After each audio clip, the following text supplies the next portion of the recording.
ناس بدأت من الصفر، لا كاميرا ولا جمهور ولا حتى أفكار، وعندهم قنوات دلوقتي بتجيب ملايين. طيب ليه هم نجحوا وانت لا؟ مش لأنهم أذكى منك، بس لأنهم فهموا السر. والنهارده هقولك ازاي تجيب 1000 مشترك و4000 ساعة مشاهدة أسرع مما تتخيل.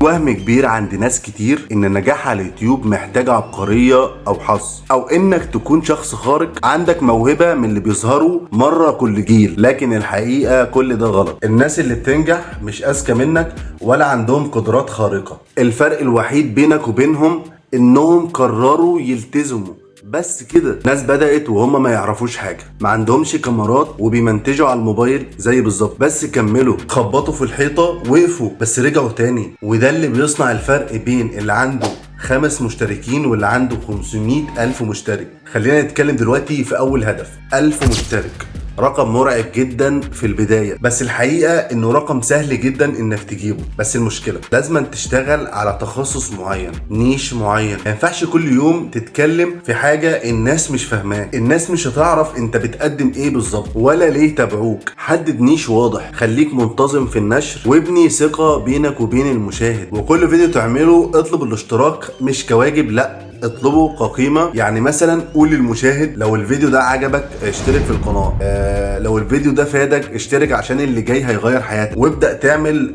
شورتس وريلز من نفس الفيديو. وزع المحتوى بتاعك على اكتر من شكل عشان تلاقي فرص ظهور اكتر. طيب نيجي لل 4000 ساعة مشاهدة. الرقم ده بيخلي ناس كتير قوي توقف قبل ما تبدأ. 4000 ساعة مشاهدة مش محتاجة معجزة، يعني انت مش محتاج ملايين المشاهدات، انت محتاج وقت مشاهدة. ركز في دي كويس قوي. يعني اعمل فيديوهات طويلة بس تكون مفيدة. فيديو مدته 20 دقيقة لو اتشاف من 200 شخص بس لحد النص، فانت كده قطعت شوط كبير قوي. الموضوع كله انك تمسك في المشاهد من اول ثانية وتحافظ عليه لاخر ثانية.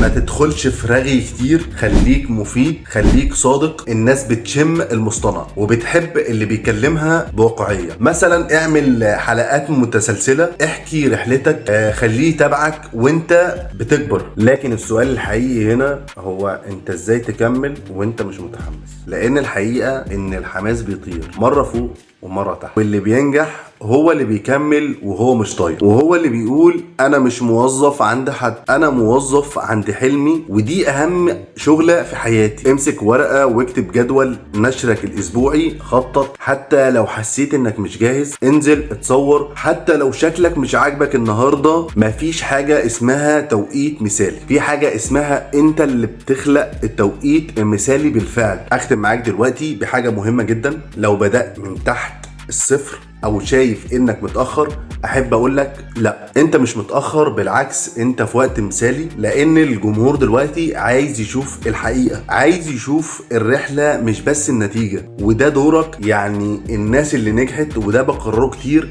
مرت بالظروف اللي انت مريت بيها او اللي انت لسه هتمر بيها. اللي فرقهم بس حاجة واحدة، انهم قرروا يكملوا. ودي اللحظة اللي انت لازم تختار فيها انك تكمل ولا تسيب حلمك بيفوت قدامك وانت بتتفرج على غيرك بيعيشوا. انا محمد اسماعيل، وقررت اجيب 1000 مشترك و4000 ساعة مشاهدة في وقت قياسي جدا ان شاء الله. وكل يوم هشارككم الرحلة خطوة بخطوة. ولو حاسس ان الوقت جه انك تاخد خطوة حقيقية، اشترك في القناة، لان ده مش فيديو، دي بداية تغيير حقيقي ان شاء الله. انا وانت.